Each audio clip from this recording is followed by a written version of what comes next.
I will never forget the day I met Michael. It was at my friend Sarah's wedding, and I almost didn't want to go.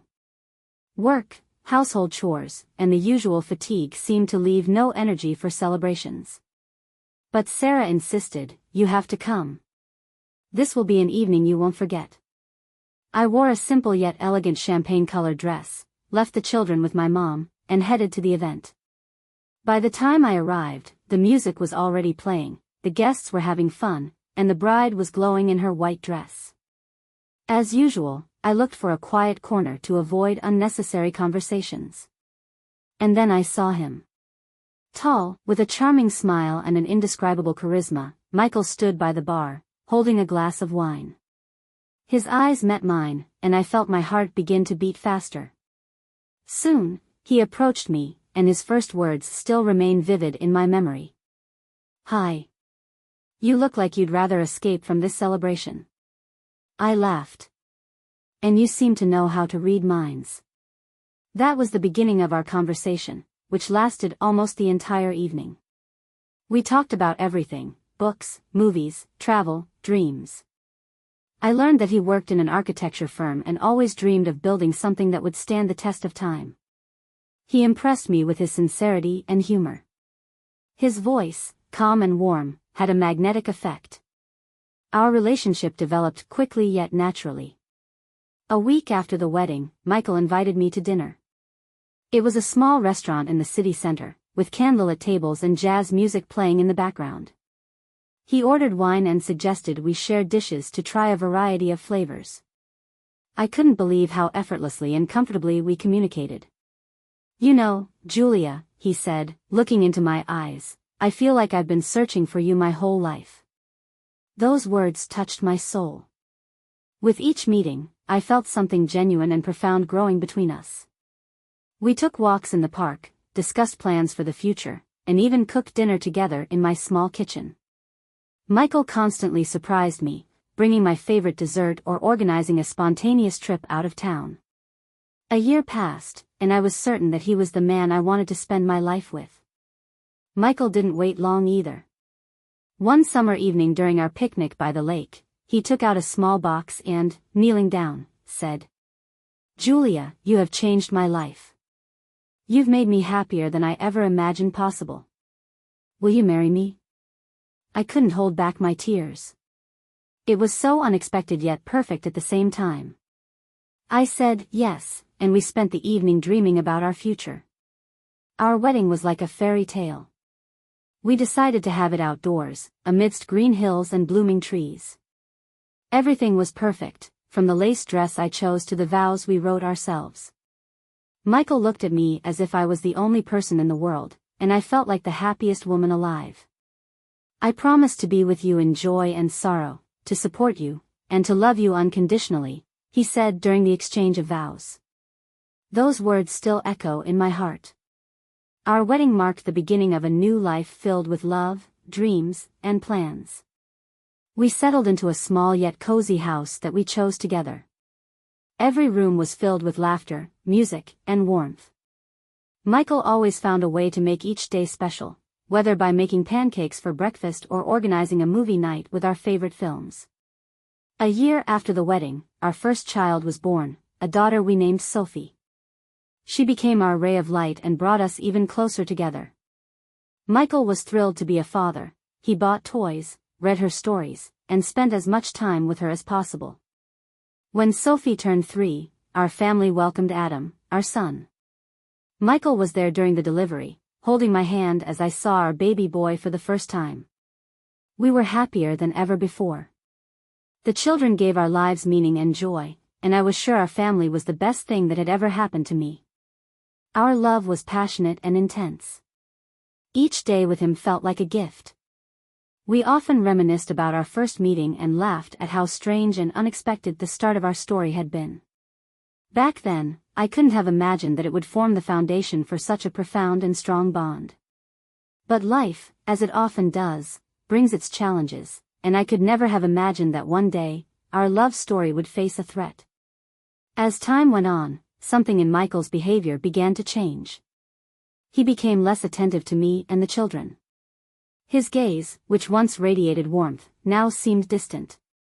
After work, he spent more time on his computer or phone than with the family. In the evenings, he would sometimes sit silently on the couch, as if his thoughts were far away. One evening, while I was preparing dinner, Adam quietly approached me and asked, "Mom, does Dad not love us anymore?" Those words pierced my heart with pain. I hugged him tightly and reassured him. "No, sweetheart, he's just tired. He has a lot of work right now."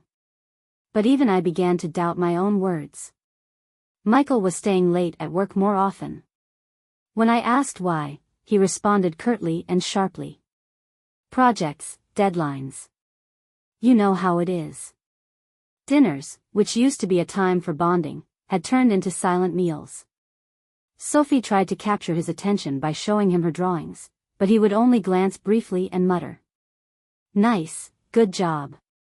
I tried to justify his behavior as stress from work, but deep down, something told me there was more to it. One day, I noticed that Michael had become overly cautious with his phone. He kept it with him at all times, even in the bathroom. Once, I saw him quickly lock the screen when he noticed me nearby, and it made me uneasy. "Michael, what are you hiding?" I asked one evening. "Nothing. Just work stuff," he replied without even looking at me. His answers grew shorter, and our conversations became rarer. I felt as though an invisible wall had formed between us. I decided to observe his behavior carefully but refrain from jumping to conclusions. My worries started consuming all of my time. I decided to talk about it with my friends, hoping to find answers or at least some support. We met in a cozy cafe in the city center, and I began sharing my thoughts. "He's changed. Michael is completely different. He's distancing himself from me, from the kids. His phone is always with him, and I don't know what to think." Emily immediately responded, "Julia, don't jump to conclusions. Maybe it's just stress at work." Sarah, who was always more straightforward, said, "That sounds suspicious. If I were you, I'd check it out.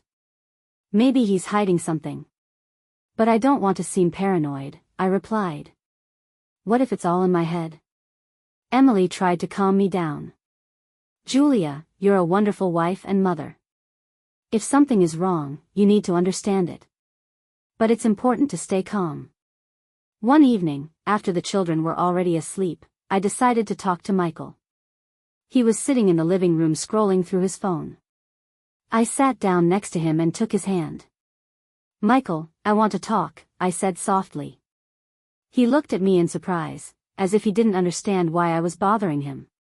"About what?" he asked, not hiding his irritation. "About us," I replied. "I feel like something has changed between us. You're not the same as you used to be." He frowned and pulled his hand away. "Julia, I'm just busy. Work takes up a lot of time. You should understand that." "I do understand, but that doesn't explain why you've distanced yourself from me and the kids," I continued, trying to stay calm. Michael sighed and stood up. "I don't want to discuss this right now. I'm tired," he said and walked to the bedroom. I was left sitting alone, feeling tears welling up in my eyes. It hurt, but I knew I wouldn't give up so easily. The next evening, while the children were watching cartoons, I decided to bring up the subject again. Michael was in the kitchen, and I approached him. "Michael, we need to talk," I began, trying not to appear too emotional. He stopped and looked at me. "Fine. What do you want to know?" he asked, but his tone carried more irritation than a willingness to engage. "What is happening between us? Why have you changed so much?" I asked directly. "Nothing is happening. You're just overdramatizing everything," he replied coldly. "That's not true," I said. "I see you pulling away. You're not even trying to hide it." He fell silent for a few seconds, then sighed and said, "Look, Julia, I'm going through a tough time right now. It's all because of work. Stop imagining things that aren't there." I realized he wasn't going to open up to me. His words felt superficial and lacked sincerity. I felt something inside me break. My intuition told me he was lying, but I decided to give him another chance. I left the kitchen without saying another word.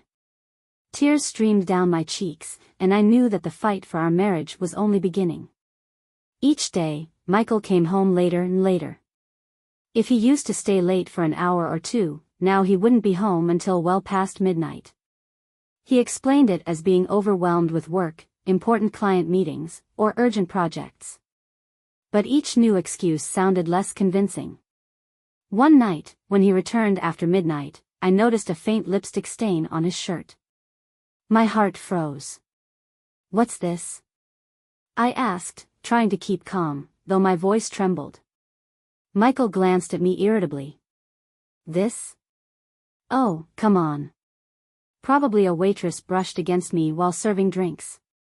Don't make things up, Julia." I stood there, unsure of what to say. His response was so unnatural that it only deepened my suspicions. But I didn't want to start an argument in front of the children, who might overhear us. The next day, I met Emily and Sarah at our favorite cafe. They noticed my distressed state even before I started speaking. "What's wrong, Julia?" Emily asked, looking at me with her kind eyes. "He keeps coming home later and later," I began, trying to hold back tears. "He smells of women's perfume, and last night I saw lipstick on his shirt. He says it's nothing, but I can't trust him anymore." Sarah leaned toward me and said firmly, "Julia, you can't ignore this. If there's evidence, you need to act. I know a good private investigator. He can help you." Emily gently added, "Sarah's right. But think carefully. Are you ready to face the truth? Because it might hurt." Sarah handed me a tissue and took my hand. "I know this is hard," she continued. "But you deserve to know what's going on. If it's innocent, you'll find peace. But if it's something serious, you can't let him treat you like this." I took the detective's number from Sarah and mulled over their words. Part of me feared discovering the truth, but I couldn't live in uncertainty any longer. That night, I decided to confront Michael directly. He had just returned home, and I asked him to sit on the couch. He looked tired, but there was a certain coldness in his eyes that I hadn't seen before. "We need to talk," I said, looking him straight in the eyes. He sighed and replied, "Again? Julia, I'm tired. What do you want to hear this time?" His tone was sharp, only deepening my anxiety. "I want the truth," I said firmly. "Why are you coming home so late? Why do I keep finding things that don't make sense? If you're hiding something, it's better to tell me now." He shook his head and replied with sarcasm, "You're blowing things out of proportion again. Work, that's all it is. I don't have time for all this drama." "Drama?" I repeated, barely holding back tears. "I'm trying to understand what's going on. Our marriage, our family, doesn't that matter?" "You want to know what matters," he suddenly said, raising his voice. "What matters is that you stop trying to control my every move. I'm working for us, for this family, and all you do is complain." His words cut like a knife. I felt that the conversation was no longer worth continuing. "If you're not hiding anything, then why are you reacting like this?" I asked calmly, though inside I was boiling. He didn't answer. He just walked out of the room, leaving me alone with my thoughts. The next day, I called the detective whose number Sarah had given me. His name was Mark, and his voice was calm and professional. "I can help you," he said after I shared my story. "But you need to be prepared for any outcome. Some answers may be difficult." "I'm ready," I replied, though deep down, I still doubted myself. Mark explained how he would proceed: surveillance, photographs, reports. He assured me that he would act discreetly so Michael wouldn't suspect anything. I began to feel a mix of fear and relief. "We'll start tomorrow," Mark said. "I'll keep you updated." I hung up the phone and took a deep breath. This decision was a hard one, but I knew I couldn't remain in the dark any longer. Ahead lay a path that could change my life forever. A few days after beginning his surveillance, Mark called me. His voice was calm, but I could sense he had important information. "Julia, I have results," he said. "Can we meet to discuss this in person?" I agreed and went to his office. Mark greeted me with a serious expression. He opened a folder and laid several photographs on the table. There was Michael, standing in a park with a woman. Their gestures, glances, and even the way they held hands left no room for doubt. "Her name is Linda," Mark explained. "She works at the office of one of the companies your husband collaborates with. They've met several times over the past week. Here are the documents and details of their meetings." My head spun. I couldn't tear my eyes away from the photographs. Everything I had suspected turned out to be true, and it hurt more than I could have imagined. "Are you sure she's his lover?" I asked, even though I already knew the answer. Mark nodded. "Yes. There are text messages, and some of their meetings were not work-related. I understand this is difficult, but you needed to know the truth." I thanked him and took the documents. The feeling of betrayal overwhelmed me, and I knew I had to take action. I immediately called Sarah and Emily. We met at a cafe, and I showed them the photographs. They were shocked. "This is awful," Emily said, her eyes filled with sympathy. "How could he do this to you?" Sarah was more pragmatic. "Julia, now you need to decide what to do next. Do you want to confront him? Or are you ready for a divorce?" "I don't know," I admitted. "I feel betrayed, but part of me wants to hear his explanation. Maybe I can understand why he did this." Emily took my hand. "You have the right to know the truth. But don't forget, you deserve respect and love. If he's not willing to give you that, you need to protect yourself and your children." Sarah added. "Talk to him, but be prepared for any outcome. And remember, we'll always be here for you." That night, I lay awake for hours. My thoughts swirled, and I tried to figure out how to approach Michael. I was scared, but I knew this was a conversation that could no longer be postponed. The next day would be pivotal in our story. The following morning, after a sleepless night, I couldn't bring myself to start the conversation with Michael. I had a sinking feeling that the moment I spoke, our family would never be the same again. He acted as if nothing had happened. His usual morning routine, coffee, the newspaper, a quick goodbye, felt even more artificial to me. I didn't know how to begin, so instead, I became distant. I avoided his gaze and answered his questions curtly and without emotion. He noticed. "Is something wrong?" he asked over dinner while we sat with the children. "No, nothing," I replied, without looking at him. He didn't press the issue, but I could see his unease. His phone, which was always near him at the table, now seemed almost like a shield under his hand. It only heightened my suspicions. For the next few days, I tried to gather my thoughts. Each time I looked at Michael, the words I wanted to say formed in my head but remained unspoken. My friend supported me through messages. "You need to talk to him," Emily wrote. "Don't keep it bottled up, or it will destroy you. If not now, then when?" Sarah added. "The longer you wait, the harder it will be." Their words helped me make a decision. I realized I could no longer delay this moment. One evening, after the children went to bed, I decided it was time. Michael was sitting in the living room, watching television. I turned off the screen and sat down across from him. "We need to talk," I said, trying to keep my voice steady. He looked at me, clearly surprised. "Again? Julia, what is it this time?" His tone was more irritated than interested. "I know you're hiding something," I began. "I've seen the photos. I know about Linda." For a moment, his face showed confusion, but he quickly composed himself. "Photos? Linda? That's ridiculous," he said, attempting to remain calm. "She's just a colleague. We're working on a project together. Then why are you keeping it a secret? Why are you coming home so late? Why don't your words match your actions? I asked, barely holding back my emotions. He sighed and said, "You're overreacting. You trust some detective more than me. It's insulting." Insulting? I repeated.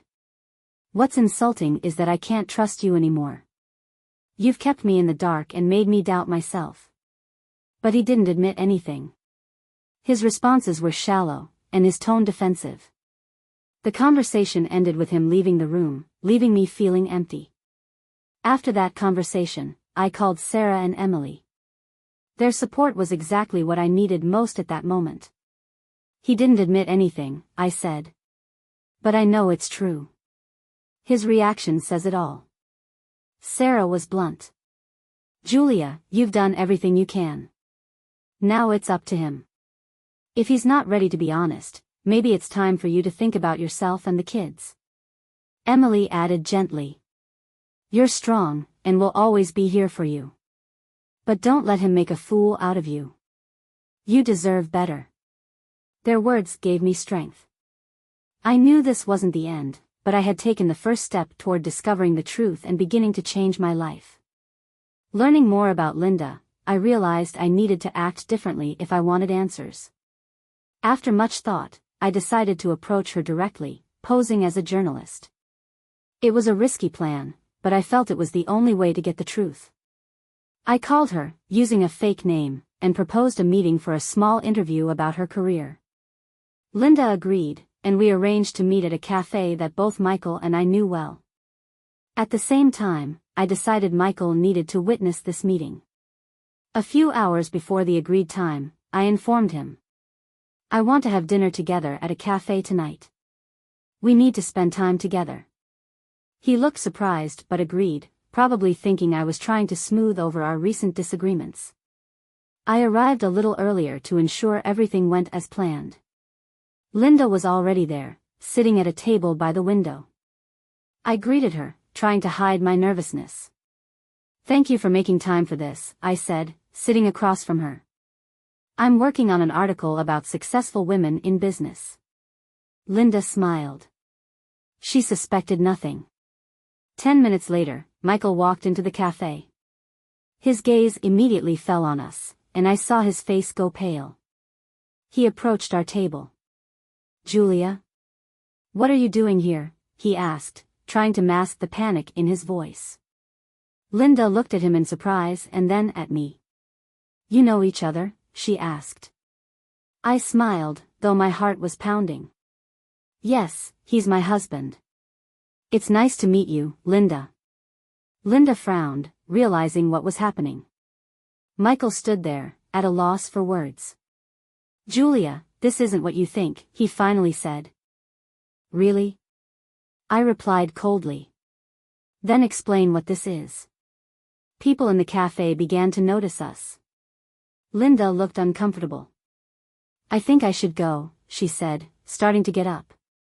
"No, stay," I said firmly. "I think you deserve to know what's going on, too."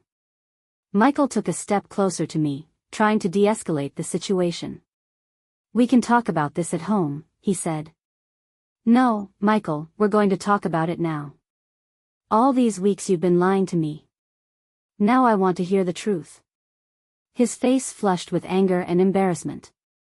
Linda looked at him with disbelief. "Linda, did he tell you he's married? That he has children?" I asked. Linda remained silent, lowering her eyes. Her reaction said more than any words could. When we returned home, a full-blown argument erupted between us. "How could you stage that spectacle?" Michael shouted as the door closed behind us. "You humiliated me in front of everyone." "Humiliated you?" I shot back.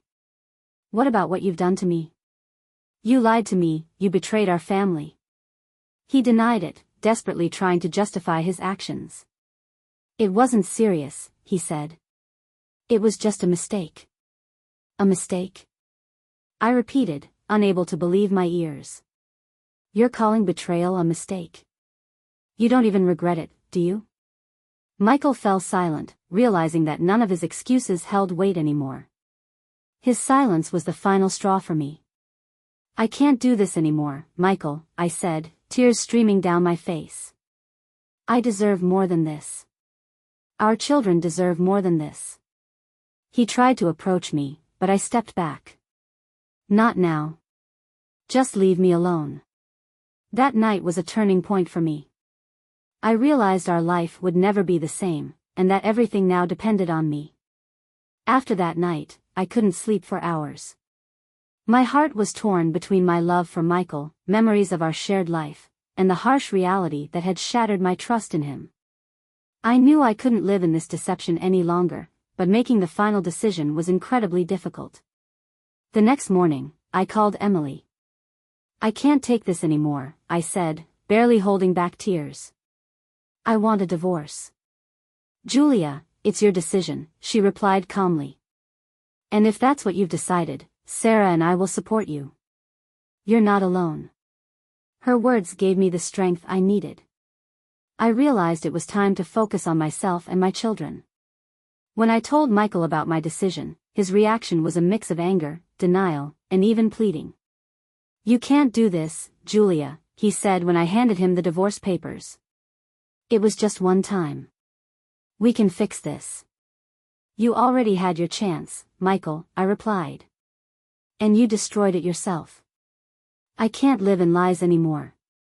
The first weeks after the divorce were a true test. I felt emptiness, fatigue, and even anger at myself for not noticing the obvious earlier. But what hurt the most was the impact on the children. They couldn't understand why their father no longer lived with us. Mom, does Dad not love us anymore? Sophie asked one evening. No, sweetheart, that's not true, I said, hugging her tightly. We just decided this is what's best for all of us. Adam, though younger, also felt the changes. He often asked about Michael, and I tried to find the right words to explain the situation. Emily and Sarah were there for me every day. They helped not only with words but also with actions. Emily often came over to help with the kids while I dealt with paperwork. Sarah brought food so I wouldn't have to spend time cooking. You're stronger than you think, Sarah would say. Sometimes life throws challenges our way, but that doesn't mean we should give up. Emily added. Now you have the chance to start fresh. You're an amazing mom and woman. This isn't the end, it's a new beginning. Time heals.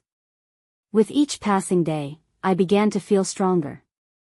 I enrolled in photography courses I had dreamed about for years and started spending more time outdoors with the kids. Together, we painted, read books, and even planned a small trip to the seaside.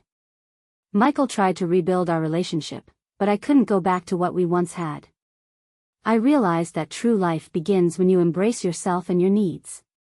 Now, I was ready for a new chapter, without lies, but with faith in myself and my future. Photography became more than just a hobby for me, it became a way to rediscover myself. I poured my emotions into every photo, and it began to draw attention. My work started appearing in exhibitions, and eventually, I received a commission from a prestigious magazine. One day, during a photo shoot, I met Alex, the owner of the gallery where my works were being displayed. He was attentive, kind, and had a great sense of humor. We started talking, and soon, our relationship blossomed into something more. Alex became not only my friend but also my rock during the hardest times. He believed in me and my talents, and thanks to him, I felt that I could be happy again. One day, while walking in the park with Alex, I saw Michael. He looked worn out and dejected. When our eyes met, he approached us. Julia, can I talk to you? He asked, and I noticed the tremor in his voice. Alex, could you wait for me by the bench, please? I said, and Alex nodded, stepping away. Michael looked at me with sorrowful eyes. I made the biggest mistake of my life, he said. Linda left me. She just used me, and now I'm left with nothing. I regret losing you and the kids. I felt a mix of emotions, sympathy, anger, and even a hint of pity. But the past couldn't be changed. Michael, you made your choice, I replied calmly. And now you have to live with its consequences. I'm no longer the woman I used to be. He nodded, realizing it was truly the end. I just wanted to apologize, he said. I accept your apology, I replied. But our lives have taken different paths. As he walked away, Alex came back and took my hand. Are you okay? He asked. Yes, I said, looking into his eyes. I finally feel like everything is going to be fine. A few months had passed since I had definitively ended things with Michael.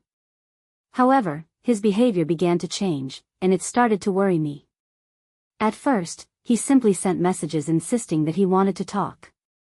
Then, he began waiting for me outside my house. His presence felt intrusive and unsettling. One evening, as I was returning home, Michael was standing at the entrance. We need to talk, Julia, he said as I walked past him. Michael, it's over between us, I replied coldly. Please, don't come here anymore. He looked angry and confused. I won't let you walk away so easily, he said. This isn't fair. His words left me feeling uneasy, but I chose not to respond and simply went into the house. However, this was just the beginning. A few weeks later, I received a court summons. Michael had initiated a property division case, even though we had previously agreed on all the details amicably. His demands were unreasonable and excessive. He wanted a share of my new income from photography, claiming he was entitled to it. My lawyer, Martha, was determined and professional. He has no legal grounds for these claims, she said during our meeting. But this could drag on if he insists. I felt drained, but I knew I had to protect myself and my children. Martha began preparing for the court hearings, and I tried to keep myself together. One day, Alex called me. Julia, Michael was at the gallery, he began calmly. He wanted to talk to me, but I've already informed our lawyer. What did he want? I asked, feeling a hint of anxiety. Nothing new, just trying to pressure me, Alex replied. I immediately informed Martha. She has already filed all the necessary paperwork to protect us from such attempts in the future. His words were confident, and I felt reassured. Alex didn't succumb to Michael's provocations and took every possible step to ensure our safety. Martha quickly resolved the situation. She filed the necessary court documents, and Michael was prohibited from approaching me, my children, or Alex. His attempts to influence us ended in failure. When I told Alex about this, he hugged me and said, "We will get through this together. I will never let him destroy what we have." I felt a great weight lift off my shoulders. For the first time in a long while, I could breathe freely. That evening, we sat at home and talked about everything that had happened. Alex looked determined and composed, his calmness giving me strength. Julia, Michael has lost control of the situation and is now trying to unsettle us, he said. But it won't work. I know how to protect you and the children. We won't let him ruin our lives. I gazed into his eyes, feeling a wave of gratitude rise within me. I was so lost, I admitted. But now that you're here, it's easier. Your understanding and support means so much to me. Alex smiled, confidently taking my hand. We're together, and that's what matters most, he said. Michael may try to pressure us, but he doesn't realize how much stronger you are than he thinks. And I'll always be here to help you. His words were so sincere that I felt the heaviness of the past weeks begin to dissolve. For the first time in a long time, I allowed myself to believe in a future free from fear and uncertainty. The court proceedings were difficult and tense, but thanks to Martha's professionalism, we managed to resolve everything in our favor. Michael had no valid grounds for his claims, and the court recognized that. On the day of the final hearing, I felt both exhausted and relieved. When the judge announced the decision in our favor, Martha smiled. This is justice, Julia. Now you can move forward. Alex, who had come to support me, hugged me tightly after the session. You did it, he said. I'm so proud of you. Tears of joy filled my eyes. It was the end of a tough chapter in my life, and I could finally look to the future with confidence. A few months after the court case, Alex proposed to me. It happened in a cozy garden where we often walked together. He knelt down, holding a small velvet box in his hands. "Julia, you've brought more into my life than I could have ever imagined. You are strong, kind, and incredibly talented. I want to spend the rest of my life with you. Will you marry me?" I couldn't hold back my tears. "Yes, Alex. Yes," I replied, and he placed the most beautiful ring I had ever seen on my finger. Our wedding was intimate and heartfelt. We decided to invite only our closest friends and family. Emily and Sarah were my witnesses, and they couldn't hide their joy for me. Alex looked happier than ever. "I promise to always be by your side," he said during his vows. "In joy and in hardship, today and always." I responded with words straight from my heart. "You restored my faith in myself and showed me that life can be beautiful. I love you." My career also reached new heights. My photographs graced the covers of the most renowned magazines, and exhibitions drew admirers from around the world. I opened my own photography studio and began conducting workshops for beginners. One day, after an exhibition, a young photographer approached me. "You are my inspiration," he said. "Your work has shown me that art can truly reflect the soul." His words reminded me of how far I had come from the moment I first started. A year after the wedding, Alex and I welcomed a daughter. We named her Rosie, in honor of the flowers that had featured at my first exhibition. Her arrival brought new meaning and joy into our lives. One evening, as I held Rosie in my arms, Alex came over and embraced us both. "You are my family," he said. "I promise to do everything to keep you happy." I looked at him and Rosie, feeling my heart fill with gratitude and love. "And you are my family," I replied. "We are together, and that's what matters most." It was a moment when I realized that all the hardships I had endured were worth it to find true happiness. Now my life felt complete and harmonious, and I knew the best was yet to come. Thank you for watching. Subscribe to the channel so you don't miss new stories.